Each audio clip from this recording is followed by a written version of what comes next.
Ladies and gentlemen, introducing Nate the Great!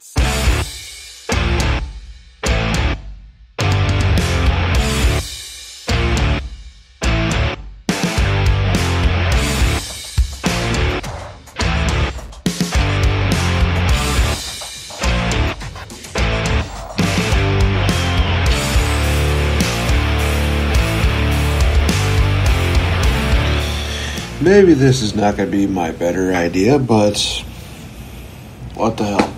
Let's just see what happens. Hello, everybody. I am NateFNGreat. Welcome to the Game Changer Podcast. And this is going to be actually a new series called Drunk/Buzzed Wrestling History, where I talk about wrestling historical moments as well as characters while under the influence of a little bit of the alcohol. Tonight, I'm having a little bit of the bubbly. And honestly, guys, after one goblet of these, I'm actually drinking from a goblet from medieval times, I'm definitely feeling the buzz, and it's feeling good.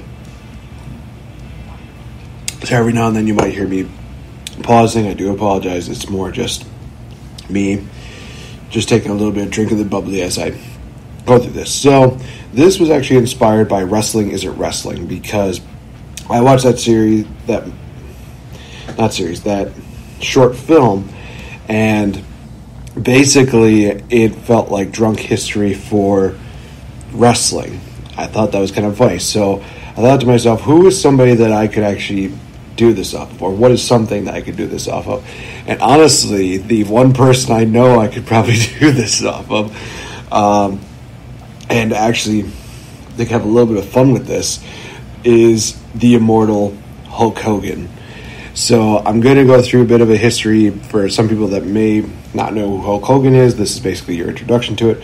For anybody that knows Hulk Hogan, you'll probably just skip right through this. Probably.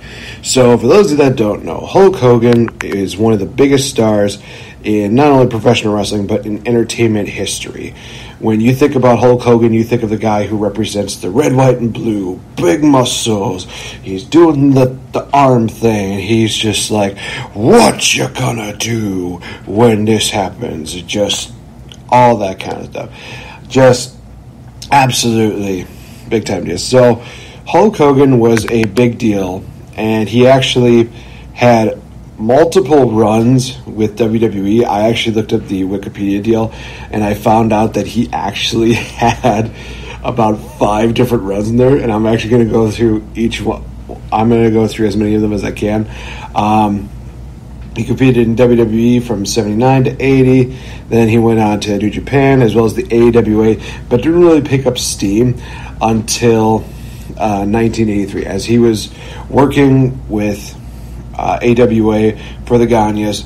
Basically, Vince McMahon came up to him and he's just like, hey, dude, I got a really good offer for you. I'm going to pay you a boatload of money just so that you can, wear this right big old yellow and red shirt, and you're going to say brother a lot, and you're going to be one of the biggest names of all time. And he did.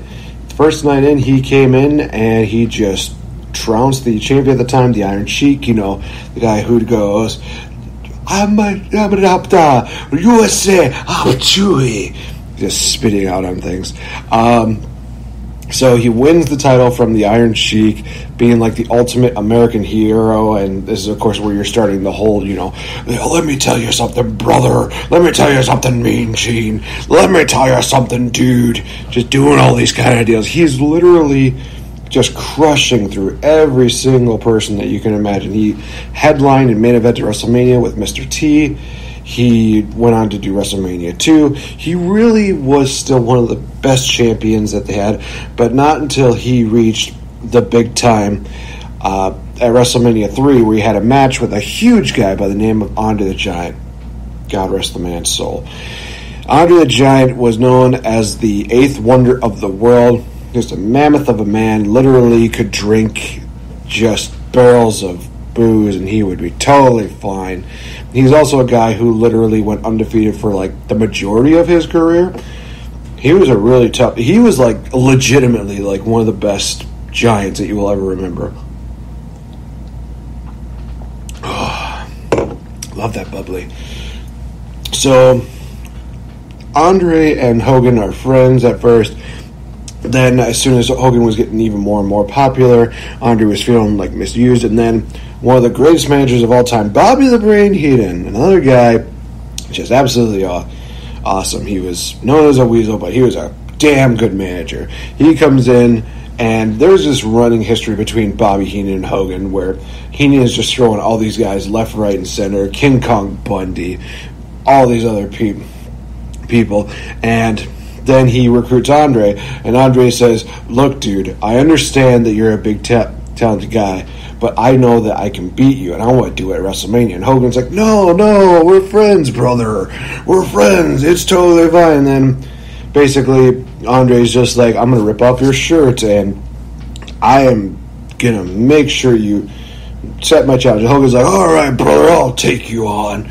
So we get the match at WrestleMania 3, and people don't realize this, but Andre was dominating the dude up until the last point where we see the only thing that apparently people remember about the match is Hogan slamming Andre. He body slams him, picks him up over his head, and just smashes him into the ground. And then Hogan beats him. Undefeated streak is over. Thanks to Hulk Hogan. It's fine. About 27 years later, we get another undefeated streak that was ended in a very sad fashion. So Hogan is still the champion at the time until we see him lose to Andre. But oh my God, shenanigans, ladies and gentlemen! There was a referee that had a twin brother that looked exactly like him. Yeah, that was a bit of an interesting deal. And I remember after Andre won the title, he was teaming up with the $1 Million Man, Ted DiBiase, at the time. He's like, I surrender this championship to Ted DiBiase. I'm like, okay, this is interesting. But the president of WWE at the time is like, no, you can't do that, not without permission. So they take the title, they strip it from him, and they have this tournament at WrestleMania 4. All of these people involved. And the finals are Ted DiBiase versus Macho Man Randy Savage. And you would think that this matchup should definitely go to the Macho Man. He's going to have a little pop in circumstances. He's going to be great. Most people would say that, but they also remember the fact that Hulk Hogan got involved. And he and Andre had another matchup, which they just both lost. So it was kind of like, okay, we need to get Hogan back in the spotlight. Let's have him help out Macho Man, which he did. And Macho Man became the WWE champion. Yay! Everything is all cool. It's a new day. It's a new generation. It's something different. And we see one of the biggest tag team pairings of Hulk Hogan and Macho Man Randy Savage. The Mega Powers, brother. Ooh, yeah. One of the greatest pairings of all time. They trounced Andre the Giant and Ted DiBiase. I can't remember if they trounced any other big teams other than that, but it was still something really cool because you had two of the biggest icons in professional wrestling teaming up with each other. You have the guy who talks about the eating your vitamins, saying your prayers, and brother against the guy who's like, oh yeah, snap it to a Slim Jim. Everything's going my way. Oh yeah, I got the woman, I got the title, I got everything that I need in life. But the problem is that Hogan was definitely looking at Elizabeth in a different way, and Macho Man just went, you know something? I don't trust you, man. You're eyeing Elizabeth, and I can tell you're eyeing the championship. If you would have done that, you would have challenged me for it, I would have given you that title shot. But no, you just had to go goo gaga over Miss Elizabeth. Oh no, you're gonna pay for that, man. So we get Macho Man versus Hogan. The next WrestleMania, the Mega Powers implode, and Hogan wins. Lols. Well, storyline-wise, it kind of did make sense, even though some people definitely have speculated that it looked like Hogan was more vying for Miss Elizabeth. Just, that was a little bit rough. But the following year, WrestleMania, oh gosh, we get the ultimate challenge when we have Hulk Hogan versus one of the bigger stars of that time, the Ultimate Warrior, Destrucity. You will see who is the chosen one. Intercontinental title versus WWE title in Toronto, in Canada. Oh my gosh, Canada, you definitely get all the good stuff. Good stuff. So, Hogan versus Warrior happens, and most people are thinking, well, Hogan's going to win. There's no way this is going to happen, but Hogan, it's just like, I'm going to do my deal. Here's the big boot. I'm going for the leg drop. Here I go. Oh, no, he moved. One person that decided to move. Hogan gets caught with a splash by Warrior. 1, 2, 3. Warrior wins the championship and go on to just kill it as the heavyweight champion. And then he just looks at the Intercontinental title. He's just like, somebody else can have fun with that. It was great to have it while I did. I also squashed the Honky Tonk Man because I can. So then we go to another year. Hogan wins the title back the year following. Then he takes on Psycho Sid in one of the worst WrestleMania matches ever, mainly because of the fact that somebody forgot their cue, which I'm not going to speculate on names, but I will say this. It rhymes with Mappa Shango. That does not make any sense as much. But around this time, people were starting to get a little bit sick of Hogan. But the nail on the original, the original nail in the coffin for his career was WrestleMania 9. So imagine this. People are getting really behind this guy, Bret the Hitman Hart, claiming to be the best there is, the best there was, the best there ever will be, technical master, a dude who definitely had so much going for his career. And he has to face this ultimate challenge of his own, which is going to be him versus Yokozuna, a big Japanese guy who's not really Japanese, he's Samoan. He's taking on this guy, and Yokozuna cheats to win the belt after Fuji throws salt in his eyes. And next thing you know, for some reason, Mr. Fuji is like, Hogan, we give you a title shot for no reason whatsoever. And Hogan's just like, I don't know, Bret, what do you think? And Bret's just like, I really should be competing for this. And Hogan's like, okay, I'm going to go and take him down, brother. So Hogan beats Yokozuna in a matter of seconds, and people are just like, what the fuck is this? So Hogan eventually drops the title back to Yokozuna, but the original plan for SummerSlam was supposed to be Hulk Hogan versus Bret Hart, and that is stupid that Hogan decided, no, I'm not going to drop the title to him, brother. I want to get beaten by somebody who will, not get booed by me, brother. We need a heel to do it. I'm going to drop to Yokozuna. Had they done them, he probably would have gotten booed. I mean, for God's sake, just do the job, dude. So after Hogan loses the title to Yokozuna, he's basically taken off of TV. And this is where things get really good, ladies and gentlemen, because he then goes to WCW, The Wrestling, and it's one of the biggest things that they could have ever done. We see a contract signing. Mean Gene Okerlund's just like, oh, here we go, it's going to be great. And Hogan's just like, oh, yeah, brother, I'm going to do everything that the fans want me to do, including defeating Andre the Giant's son. People are just like, what?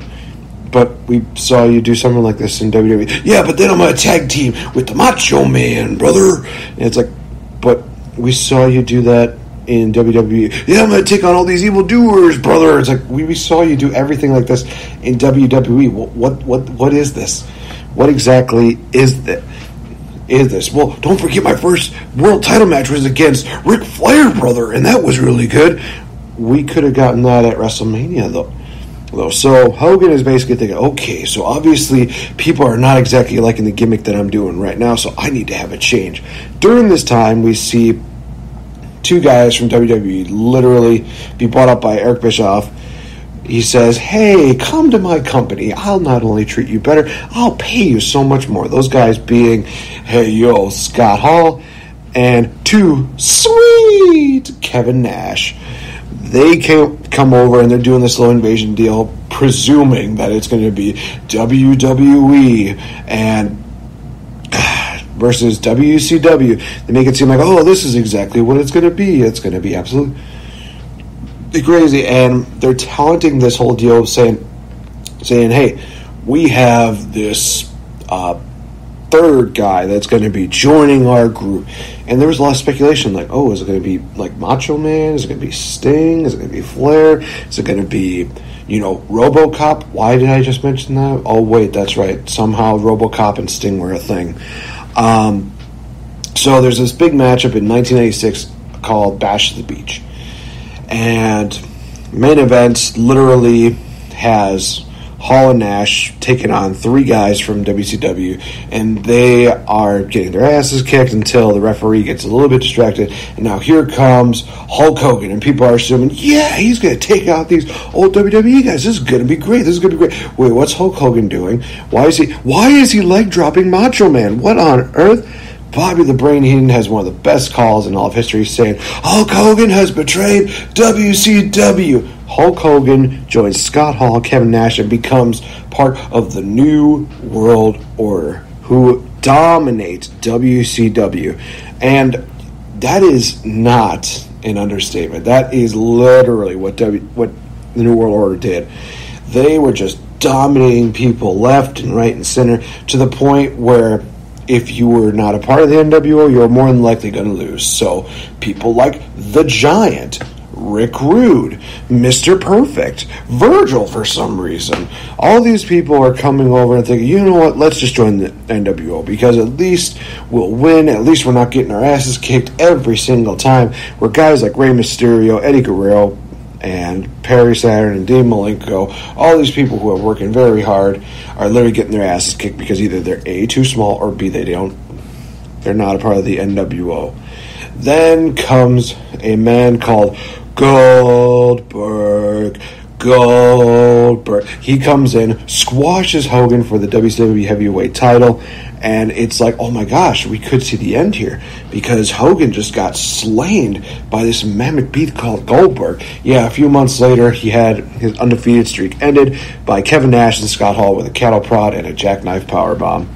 And you would think, like, oh wow, this is crazy. Kevin Nash just ended the undefeated streak. How are they going to capitalize on that? Hulk Hogan comes in after retiring from WCW, and we have a match between Hulk Hogan and Kevin Nash because somehow they had 2 different NWO factions at the time. They had the Wolfpack and then they had the Black and White. It's like, okay, so you basically just copied and pasted what they had the original one, but then decided, we're cool because we got red in our logo. Ooh, yeah, man. Sure. Just sure. Why not? How do they capitalize on Kevin Nash defeating Goldberg for the title? Well, there's this thing called the finger poke of doom. If you don't know what that means, ladies and gentlemen, get ready to set everything on fire.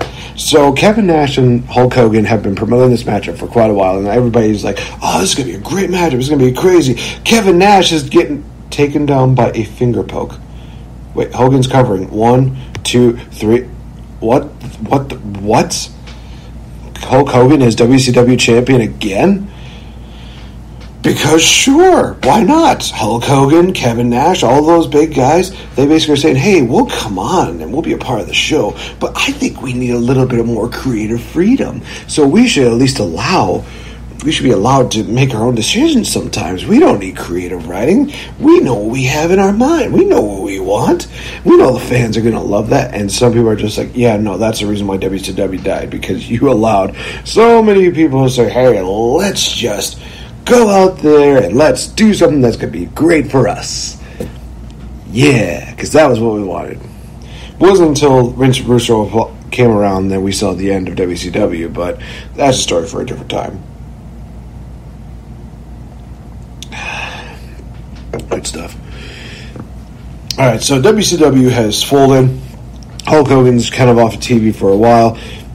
Then we hear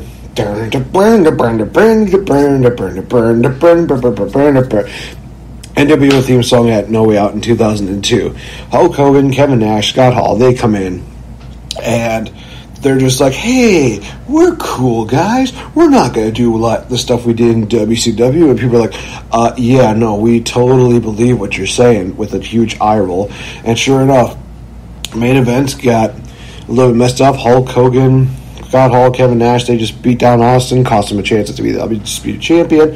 And this leads up to one of the best moments of Hulk Hogan's career, where he basically talks about how the fans turned on him, how he's the reason why wrestling is amazing. It's because I'm the reason, because it was nobody else. Nobody made wrestling as big as it was.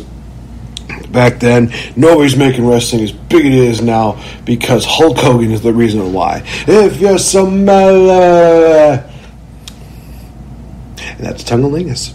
So, The Rock comes out, he basically says, dude, you need to realize that I have been putting my name and my body out here on the line, and I have been one of the big stars here ever since you've been gone. I've been carrying the company since you've been gone. So I'll tell you what, how about, since you like to headline WrestleMania, why don't we headline it again? You versus me. And Hulk Hogan's just like, oh yeah, brother, let's do it. And we have WrestleMania 18, Hulk Hogan versus The Rock. Holy cow, this matchup was just beautiful. The fans were just deciding on who they wanted to have win and who they wanted to have lose. And this is also the point where Hulk Hogan was getting a little bit of sympathy and they wanted to see the old Hulk Hogan back. In the end, though, Rock came victorious and Hulk Hogan showed a sign of disrespect. They had a nice handshake. Hogan does his little deal where he does the arm things and the flex of the muscles and then the thing. So he turns into the original Hulk Hogan and wins the Undisputed title from Triple H, only to lose it to The Undertaker. And then he gets squashed by Lesnar and they basically let him go. Actually, no, that's not true, because a couple years later they induct him into the Hall of Fame, and then they have him have a match with Shawn Michaels at SummerSlam, in which it was going to be a series of matches, but Hulk Hogan was just like, no, I just want to do a one-and-done deal, and I want to win. And Shawn is literally like, but dude, we could do so many great matches here. Here, we could do like a best of three. No, dude, I just want to do a one-and-done, and I want to win. I want people to see me win. To which Shawn Michaels is like, okay, fair enough, I guess. Giant eye roll. And during the SummerSlam matchup, you see Shawn Michaels just literally overselling everything, just as a way to spite Hulk Hogan, which is awesome of Shawn. Is it unprofessional? Yes. But is it one of the best things you ever see? Yes, it is, because Shawn Michaels is a damn good wrestler, and he should have gotten a series of matches with Hogan, and that would have been awesome. So after that, he goes on to defeat Randy Orton in a Legends versus Legend Killer matchup, because why not? Orton doesn't need to win at that time. And then after that, he goes on to TNA. Oh my god. Okay, so he comes out as Dixie Carter's business partner. He brings in Eric Bischoff. They bring in a bunch of people that they love, like Scott Hall and X-Pac, like the Nasty Boys, like a lot of other people that everybody's just kind of scratching their heads like, why are they involved in this? Why are they involved in this? And we then see Hogan and Bischoff literally put the screws to TNA at Bound for Glory, where they turn heel. Oh my dear Lord, who saw that coming? But the heel mastermind is Jeff Hardy. What? Jeff Hardy's never been a heel. He's always been one of those guys who does the thing where, arms in the air, but he and Bischoff and Hogan, they create this faction called Immortal, which is basically the version of NWO, only so much less than that. I liked the counter faction that they had, where they had the Four Horsemen of it, which was Fortune. I love those guys. They're absolutely amazing. But a year later, after they were given full power, Hogan and Sting, they get involved in rivalry to a point where Hogan's just like, no, I'm just going to retire, brother. I'm just going to retire, brother. Sting's just like, dude, no, you're not. You're not retiring. No, brother, I'm retiring. I'm totally retiring. I got some video footage that says otherwise. You know what, Sting? You're a bastard. You don't know, brother. I'll tell you what, brother. I'll take you on at Bound for Glory, brother. And if you beat me, I'll give the company back to you and Dixie Carter, brother. And that look that Hogan gives where he just covers his mouth like, oh shit, what did I just do? That was great. Especially when you follow up with Sting and his Joker deal going, got what I needed, ta-ta for now. So Sting defeats Hogan at Bound for Glory. It's not one of the better matches that they had, let's face it. Although it has a cleaner finish than their Starrcade match in 1997. Yes, I went there. Dear God. So, not really much happening with their deal. He kind of turns into the general manager. He has a thing with Aces and Eights where Brooke gets involved, and they have she has a story with Bully Ray, who's secretly a bad guy, but Brooke is just like, oh no, he's totally a good guy. I can definitely tell. And then when he turns on her, she's just all mad and like, I didn't see this coming. You're such a bastard, you dick. And Hogan's just like, I can't believe you gained my trust, brother, only to disregard it, brother. You are a jerk, brother. So it ends with Hogan basically quitting the company because he thinks that he's going to do better elsewhere, where we're now at the fourth return of Hulk Hogan to WWE, which only lasts for about a year, which kind of surprises me. And hold on. I really needed that. Because now we're getting into some of the juicy stuff. So, Hulk Hogan is on this deal where he is literally doing just like merchandise spots, and he's doing all of these random things where he's, just filling in, doing the legend spots, everything like that. Everything's fine. But the problem is that there was a video that was brought up in which Hulk Hogan had some very interesting things to say. This happened in July 2015. So this was still while... Oh, wait, no, this happened, I think... this was released in July 2015. So, basically what happened was that Hulk Hogan said some things that he was not supposed to say, and just to kind of censor it out, he said nougat. That's right, ladies and gentlemen. He used the N-word, and he got himself fired. It's one of those things where it's like, ooh, dude, that's a collar pull right there.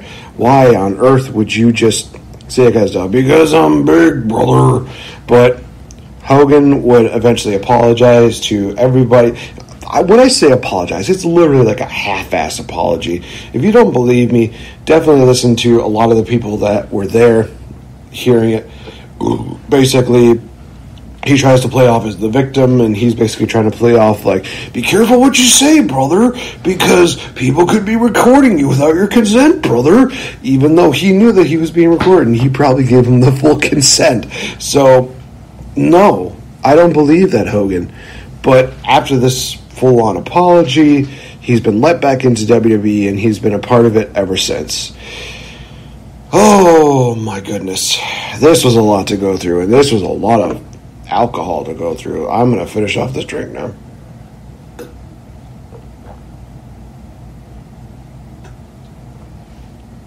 A little bit of the bubbly while talking about Hogan. That hits the spot. So, that is the career... That's the career retrospective of Hulk Hogan, told by a dude from Wisconsin while having a little bit of the bubbly. Jericho does not sponsor me, and I'm going to be surprised. No, I'm not going to be surprised if he blocks me after this. So Hulk Hogan, at the end of the day, he definitely was a historical key figure in professional wrestling, but he also was one of those guys who just was a bit of a dirtbag. And that kind of showed for many years, whether it was at WrestleMania 9, his run in WCW, his deal with Shawn Michaels, his deal in TNA, no matter what, he is not a perfect human being. He's not exactly the best human being. But at the same time, he definitely has been doing his best to be a historical figure. He just needs to be a little bit more honest and not play a victim here. Just own up to your mistakes and just apologize for them. I know in other interviews he apologized, but apparently he did a half-ass job in front of the people at WWE. Not acceptable, but then again, I don't give a shit about WWE anymore. They've they've been losing my interest for such a long time. So if WWE wants to bring in people like Hulk Hogan, Eva Marie, you know what? Just to put a nice little cherry on this deal, why not bring back Muhammad Hassan? Because that worked out really nice. The dude is an awesome talent. It's just, again, one of those things where it's like, maybe WWE needs to really evaluate their stuff. So, that has been the drunk, buzzed history for professional wrestling. I've been NateFNGreat from the Game Changer podcast. Whew, excuse me. That was good stuff. Be sure to check me out on Twitter and Instagram at RealFNGame. You can also check me out on this Game Changer podcast deal on any podcasting formats. I also have a merch store, which is the Game Changer Podcast merch.net. I'm pretty sure it's .net because I wanted to be unique. .com was just too typical, too generic. Check me out on the wrestling show where I am the reigning defending Screw City champion. I am amazing. I am awesome. I know it. You can check out Ministry of Greatness stuff on the merch site. And yeah, so if you guys liked this format, hopefully you kind of enjoyed the weird buzz spurts that I've been going with. Let me know if there's anybody that you would love to hear me talk about in the comment section, whether it's on YouTube or here on Spreaker.com, or even let me know on my social media following, because I kind of enjoyed this. I don't know if you guys will, but we'll see. I think that's it. So be safe out there, guys. Be smart. I'm not driving, so I'm being definitely smart, and that's one of those things where I'm just definitely going to say, don't drink and drive, because you would be a bad person to do that. Make sure you have a DD, a designated driver. DD. DD!